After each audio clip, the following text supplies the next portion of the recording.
Gopijana Balava Giribaradhari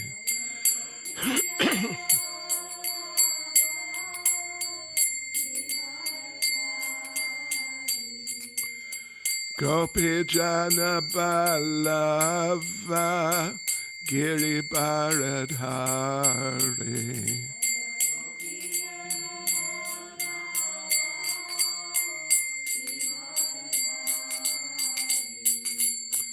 Yashodanandana Raja Janaranjana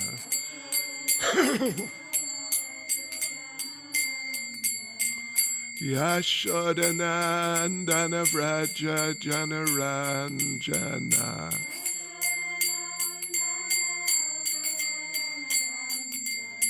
Yamunatira Vanachari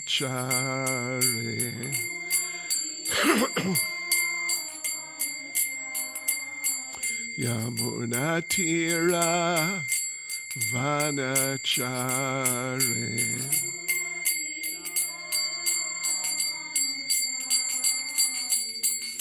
Jaya Radha Madhava Kunja Bihari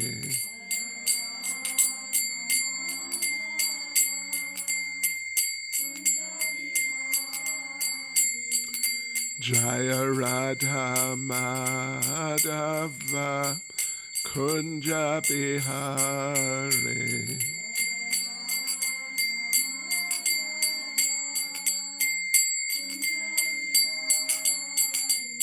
Jai Prabhupada Jai Prabhupada Jai Prabhupada Jaya Prabhupada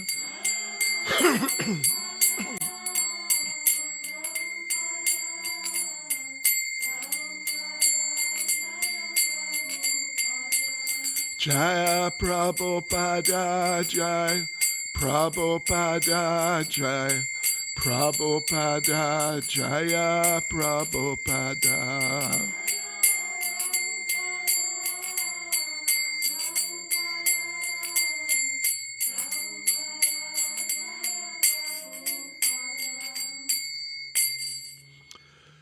Jayam Vishnupad Paramahansa Parivrajakacharya Stadasasi Srimad His Divine Grace A.C. Bhaktivedanta Swami Srila Prabhupada Ki ISKCON's founder Acharya Srila Prabhupada Ki Grantharaj Srimad Bhagavatam Ki Shri Shri Radha Radhanath Ki Shri Giri Govardhan Ki Sri Caitanya Mahaprabhu Ki Sankirtan Yagya Ki Go Premanande.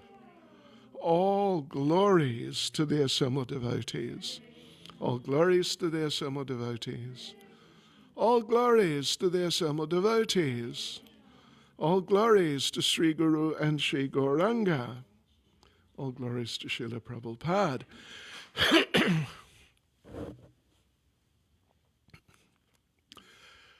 Om Namo Bhagavate Vasudevaya.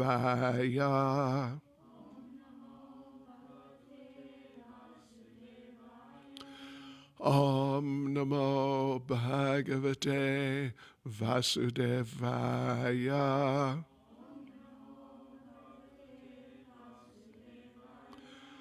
Om Namo Bhagavate Vasudevaya.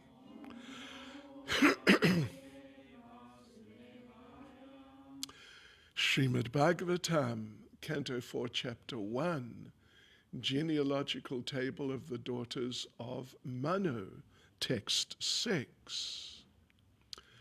Tam Kamayanam Bhagavan Uvaha Yajusham Pati Tushtayam Tosham Apano Janayad Dwadashatmajan Tam Kamayanam Bhagavan Uvaha Yajushampati Tushtayam Tosham Apano Janaya Dwadashatmajan Tam Kamayanam Bhagavan Uvaha Yajushampati Tushtayam Tosham Apano Janaya Dwadashatmajan Tam Kamayanam Bhagavan Uvaha Yajushampati Tushtayam Tosham Apano Janaya Dwadashatmajan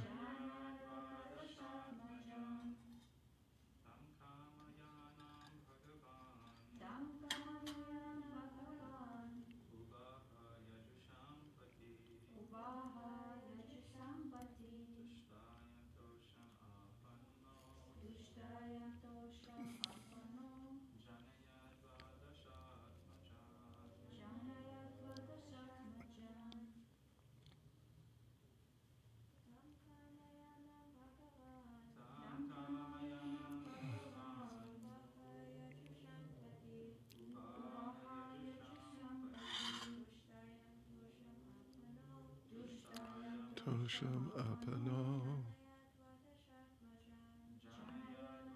Shatmajan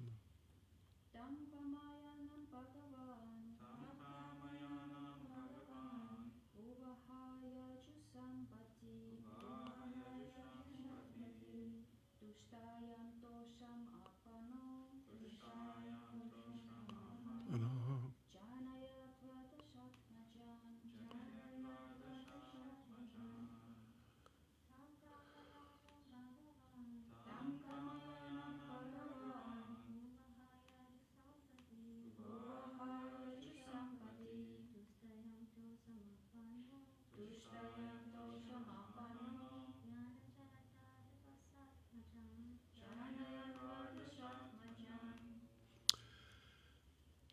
I'm sorry, go ahead.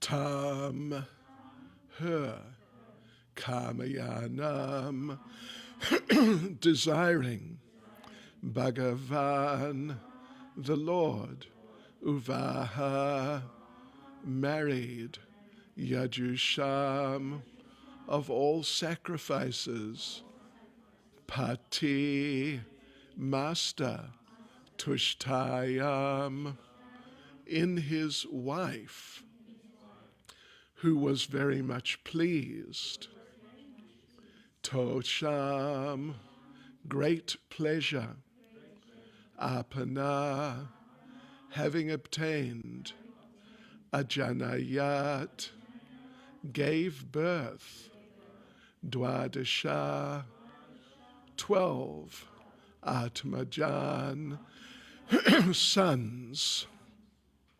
Translation: the Lord of all ritualistic performance of yajna later married Dakshina, who was anxious to have the personality of Godhead as her husband. And in this wife, the Lord was also very much pleased to beget 12 children. Purport by Srila Prabhupada. An ideal husband and wife are generally called Lakshmi Narayan, to compare them to the Lord and the goddess of fortune, for it is significant that Lakshmi Narayan are forever happy as husband and wife. A wife should always remain satisfied with her husband, and a husband should always remain satisfied with his wife. In the Chanakya Shloka, the moral instructions of Chanakya Pandit, it is said that if a husband and wife are always satisfied with one another, then the goddess of fortune automatically comes. In other words, where there is no disagreement between husband and wife, all material opulence is present and good children are born. Generally, according to Vedic civilization, the wife is trained to be satisfied in all conditions, and the husband, according to Vedic instruction, is required to please the wife with sufficient food, ornaments, and clothing. Then, if they're satisfied with their mutual dealings, good children are born. In this way, the entire world can become peaceful. But, unfortunately, in this age of Kali, there are no ideal husbands and wives. Therefore, unwanted children are produced. And there's no peace and prosperity in the present-day world. Now, that's a pretty powerful purport for, certain devotees. Tam kamayanam bhagavan uvaha yajisham pati tushtayam tosham apano janayad dwadashat majan. The Lord of the ritualistic performance of yajna later married Dakshina, who was anxious to have the personality of Godhead as her husband.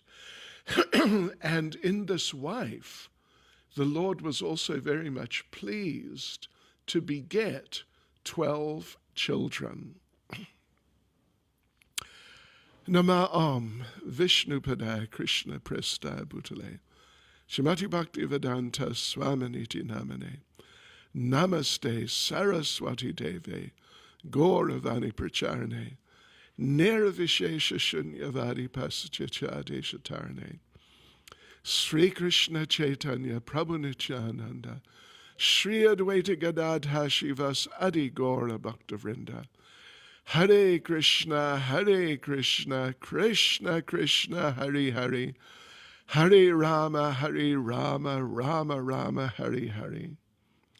Vanchakalpatarubhyas cha kripa sindubhya evacha, patitanam pavanebhyo vaishnavebhyo namo namaha. Srila Prabhupada ki jai. Well, the first thing which occurred to me a couple of verses before,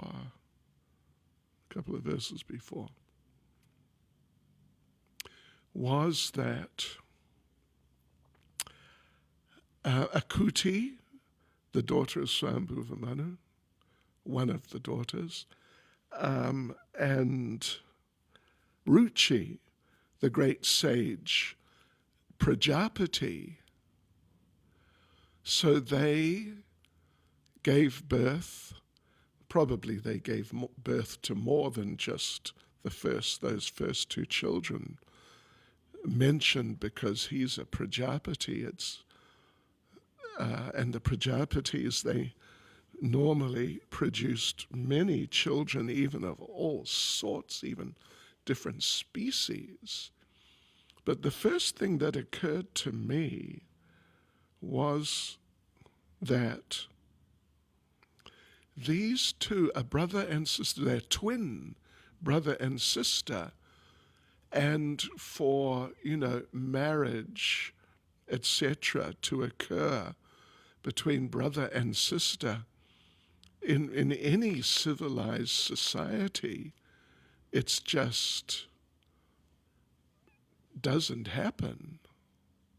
Well, marriage as such really doesn't happen. So I thought, I looked through these verses and I thought, gosh, what will people think? But the thing is, then it just struck me that the point really in that respect is that they are husband and wife who sort of circumstantially appeared as twin brother and sister. That's actually the situation. It's not like they are twin brother and sister and they just happen to get married. They're husband and wife eternally.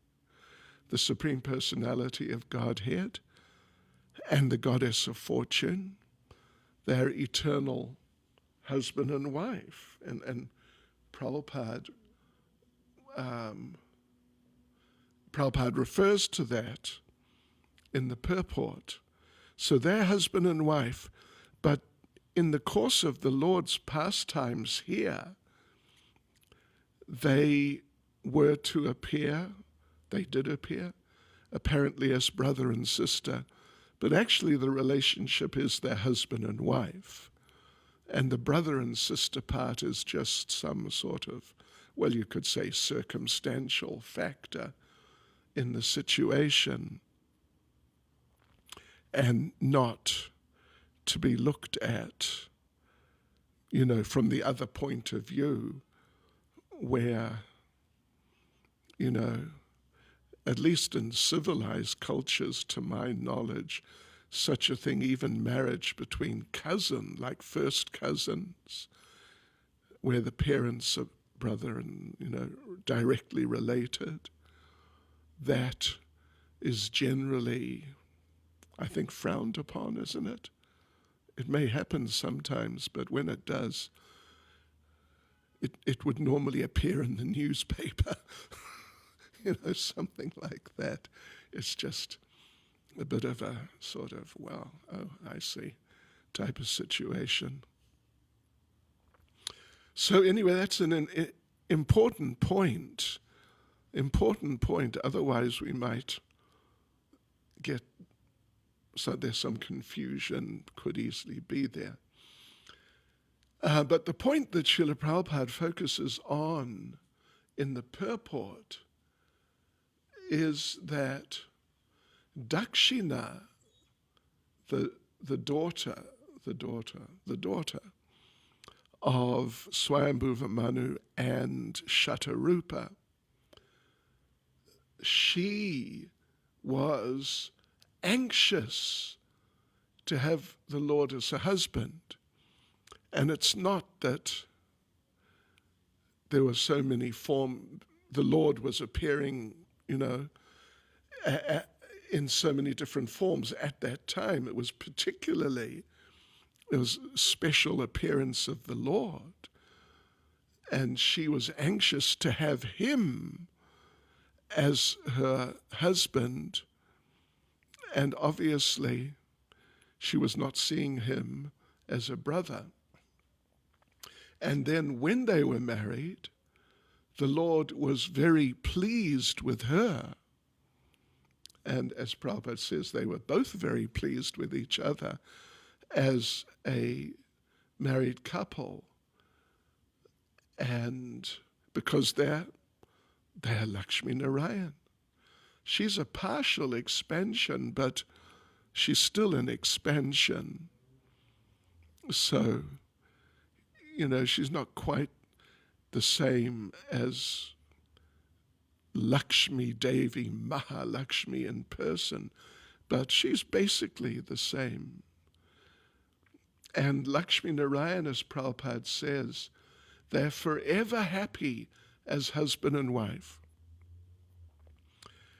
I think, I don't know, I've been to a number of weddings over the years, and is it that in some they get a blessing to be as happy as Lakshmi and Narayan? Not really, not exactly. But there's reference to Lakshmi and Narayan. Yeah, there's reference at least. Because Lakshmi and Narayan are the ideal husband and wife. As Prabhupada points out here, that Lakshmi Devi particularly is a very popular, you could say, in a certain context, demigoddess, as the goddess of fortune who dispenses opulences of different types to worshippers.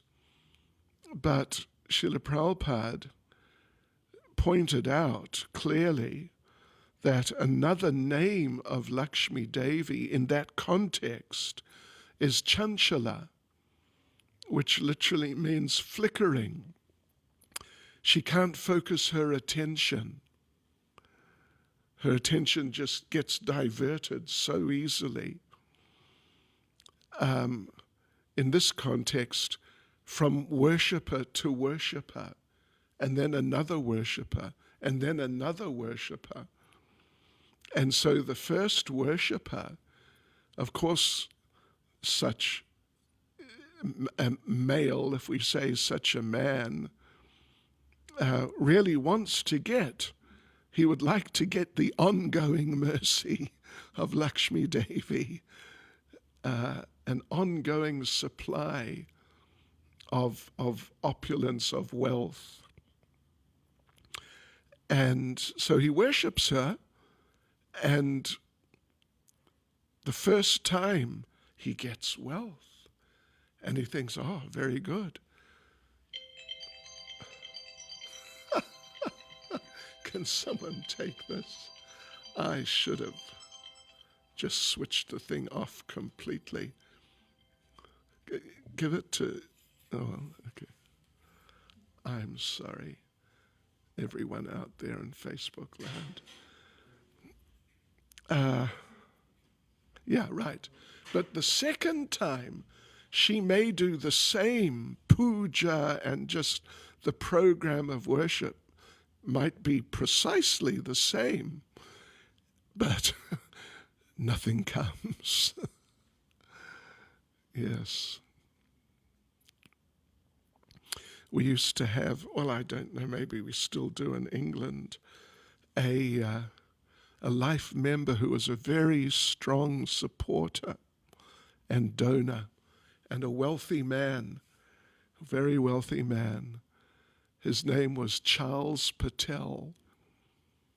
He was the first Indian person I ever met with an English name until I came to South Africa.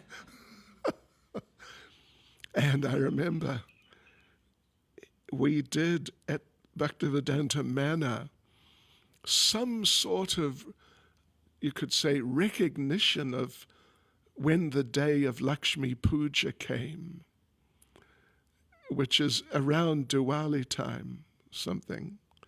And I remember that, and he was involved in organizing whatever it was. It wasn't like a real program, but it wasn't nothing. It was something.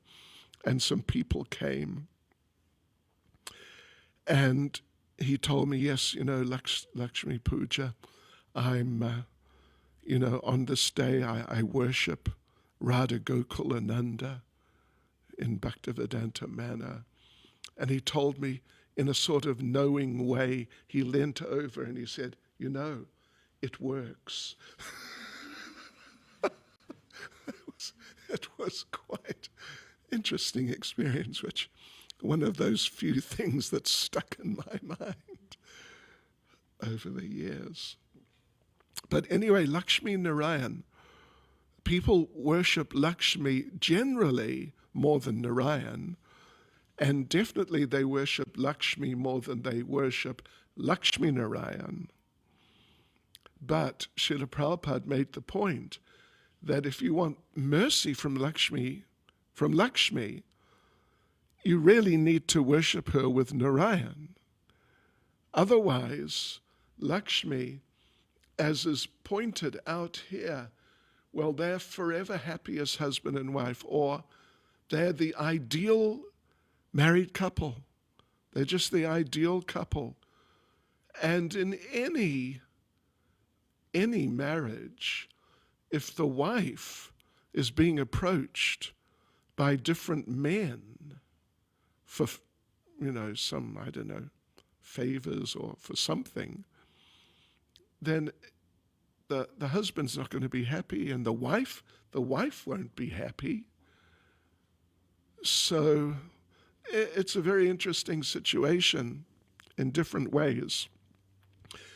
But particularly Prabhupada focuses on this point of, it's sort of, you could say, like a type of a formula for happy or successful, or happy and successful marriage, that the wife should always remain satisfied with the husband, and the husband should always remain satisfied with his wife. So it's equal, completely equal like that.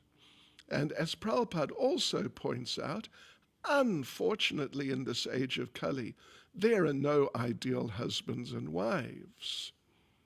Hare Krishna. Well, that's true. And even, of course, some husbands and some wives are just, lacking in qualification, shall we say, just in terms of being nice to each other, just in simple terms like that, just being giving pleasant association and emotional support, and being understanding when there's some anxieties, and helping sort out problems, these types of things. Some husbands and some wives, they're just not really capable of doing that. And what to speak of in the 7th canto, there's the description of the qualities of a qualified wife, which a lot of them revolve around looking after the husband, being nice to his family, and things of this sort. And the one particular verse which is fairly famous,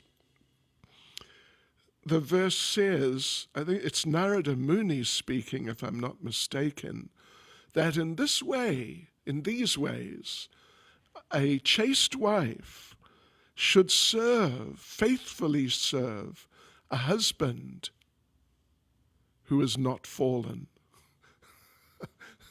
Crucial point, who is not fallen.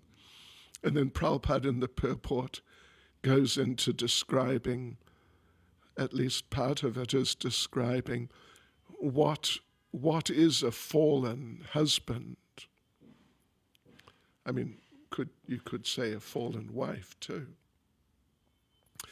But otherwise, the one of the first points should be that when a man and a woman get together and become husband and wife, the expectations of each other should not be too high, that my husband is going to be like Lord Ram, and from the other side, my wife is going to be like Mother Sita, or Lakshmi, or Narayan, like that, because that's a formula for disappointment.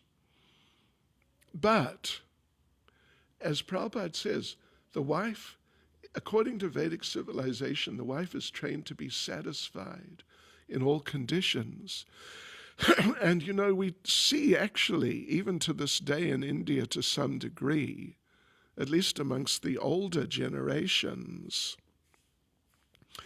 that the wife sticks with the husband even when the husband is materially unsuccessful.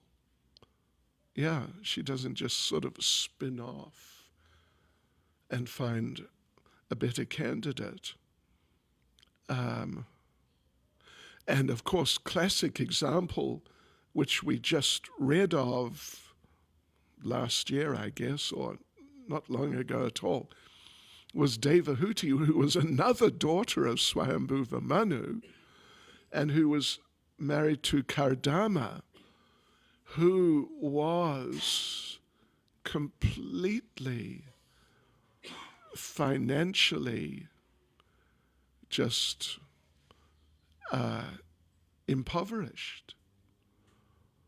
Of course, due to his mystical powers, he was able to manifest extreme opulence, but in the beginning and for a considerable period of time, Devahuti, the daughter of not just a king, not just, a sort of regular king, so to speak, but the daughter of the Manu,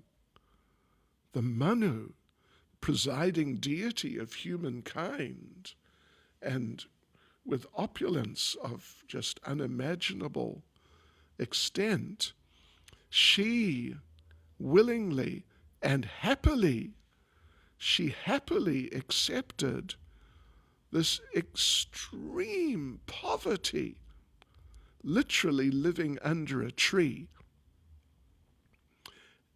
Yeah, and so on like that. So anyway, as Prabhupada says, ideal husbands and ideal wives are in short supply in Kali Yuga, and Prabhupada says there just aren't. There are no ideal husbands and wives. And of course, amongst the people in general, Varna Sankara, the unwanted children, it's just incredible. The hellish types of children being produced. It's amazing. I remember when I was a teenager, my parents and so many others complained about the Beatles, and particularly the Rolling Stones, were much worse. But now they're like sort of pious religionists compared to some of these people now. I read a while ago about there's a particular culture or subculture in youth music where they sing the songs, I forget the name of it, the songs are all about killing people. Yeah, the songs are all about killing people. And there's a particular name, which I guess fortunately I forget. But it's just, this is straight from the hellish planets. These people are coming from the hellish planets and they're on their ways back. Prabhupada, I was told, one of numerous things I was told, which I never saw in writing, which supposedly Prabhupada said that from those days means, like the 60s and 70s, that those the youth entertainers, Prabhupada said, I was told, many of them had come from the hellish planets. And I don't know whether Prabhupada actually said it or not, but I would say that it was true, actually. And now I'm sure it's definitely true. There's just no doubt at all. Kali Yuga, and what that was 50 years ago. After another 50 years, I don't expect to be around in this body, but I wonder what it's going to be like. Yeah, okay. So, but still, the point here about being satisfied, even though your lot in life is not what you might have, I mean, in material terms, what you might have really wanted. You didn't get the husband you really wanted, although, he's a devotee, and you didn't get the wife that you wanted, or, she's a devotee, but that sort of thing. Unless the situation is quite extreme. I mean, if the situation is quite extreme, then it's certainly possible. And Prabhupada, not very happily, but he allowed divorce to happen under some circumstances. But otherwise, tolerance is such an important quality, to be able to become more tolerant than you were, than you are. Because in due course, we will all have to tolerate the time of death.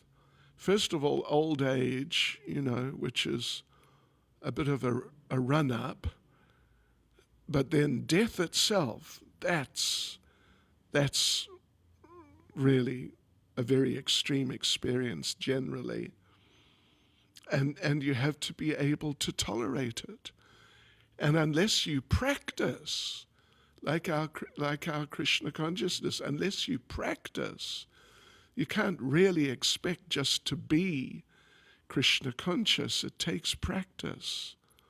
It takes time of practice and perseverance. And sometimes, if you don't get it together, give it another try, sort of thing. Yeah. So Prabhupada's talking about this. The wife is trained to be satisfied in all conditions, within reason. And the husband is required to please the wife. He has to try to look after her nicely, and not just in the same way that a man expects to be looked after in terms of food, ornaments, clothing. And then if all that goes on as nicely as possible, then good children can be born in Krishna consciousness. Yeah. And Prabhupada was hopeful of that a generation of children would be born, like in our lifetimes, who would be able to take the lead of the Krishna consciousness movement and really take it forward. So anyway, in this case, you've got Yajna. You've got Yajna, the son, twin son, and Dakshina, the daughter, and they're just great personalities. Great personalities. And they produced 12 children who were also very great. Very great. As the chapter title says, Genealogical Table of the Daughters of Manu. Hare Krishna. Any comment or question, or should I not ask? Yes. Did Srila Prabhupada say that the children being born in our movement in Krishna conscious families are actually coming from Vaikuntha? From where? Vaikuntha. Not that I'm aware of. Vaikuntha. No. Because what? I heard he said they're Vaikuntha children. Well, that doesn't necessarily mean they came from, but they maybe, have that sort of character or be developing it.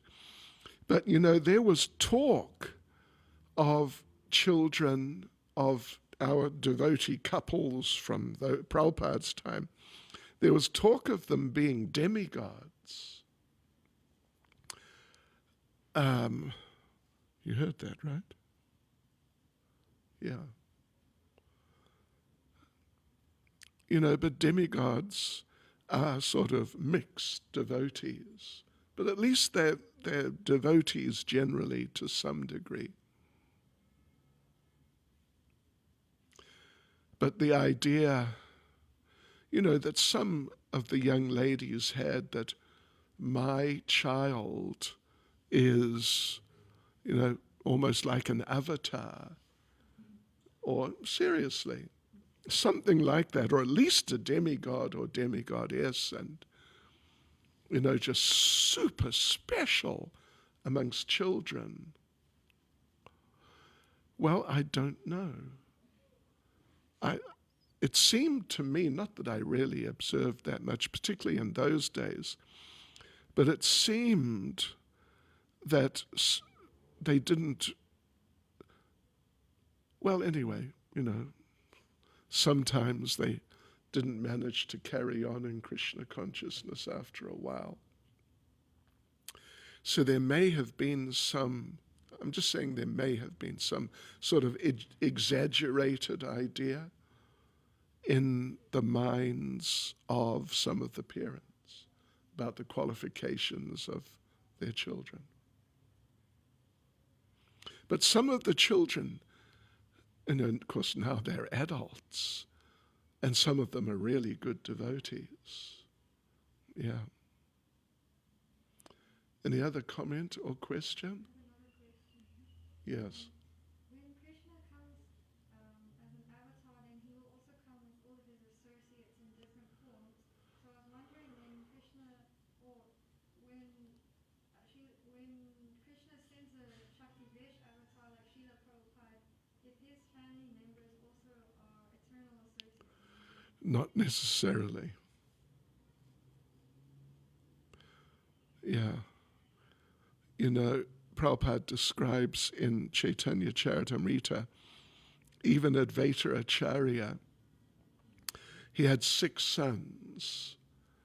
3 of them, particularly Achyutananda, became just great, great devotees. 3 became Mayavadis. And Prabhupada, his children, at least one who I never exactly met, but he came to Mayapur. I saw him and he spoke a bit and he looked like Prabhupada. Did you see him? He really looked like Prabhupada. He was not a practicing devotee, but as I understand, he was the best of the children of Prabhupada, and one, unfortunately, was basically a demon. Yeah, and he even said it himself, from what I heard. Yeah.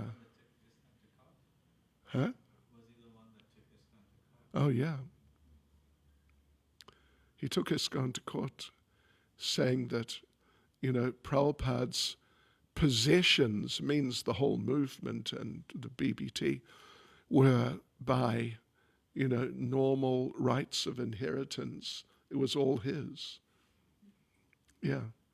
And what a court case which went on for a long time.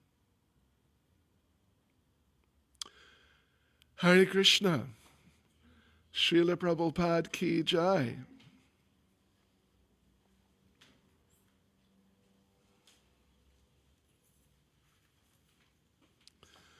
I should have asked you if you had any words of wisdom.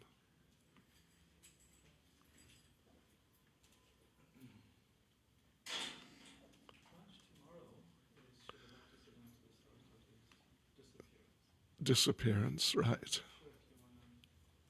thought we could do something, because in the temple room we won't be there because it's the public coming through for darshan. Okay. I was wondering, we could either do it in the morning, like we could either have a special class in the morning, or we Yeah. could do one in the evening and have Pushpa Puja with that evening class. Oh, I see. We could even do it here. We could. Yeah,